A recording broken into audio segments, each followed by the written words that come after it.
ఇప్పుడు నేను మీకు బొంగరం అట్లా వేయాలో నేర్పిస్తాను. ఫస్ట్ మీరు తాడు ఉంది కదా, తాడు ఇట్లా పట్టుకొని ఇట్లా ఫుల్ కింద నుంచి పైకి నీట్గా పైన లేకుండా నీట్గా చుట్టుకోవాలి.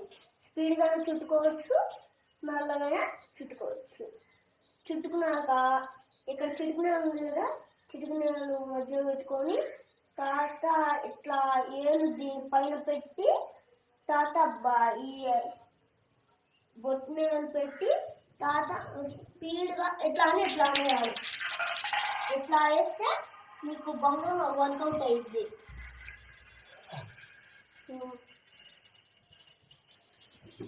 ఇట్లా మళ్ళీ మీరు లేపుకోవాలంటే ఎట్లా వేసుకొని క్యాచ్ పట్టచ్చు. ఇట్లా తిరుగుతున్నప్పుడు దాని చుట్టూ పెట్టి ఎట్లా లేపుకోవచ్చు. అన్నిటికన్నా ముఖ్యం ఈ ముక్కు. ఈ ముక్కు సరిగ్గా నానపోయిందనుకో గతుకులుగా వచ్చింది.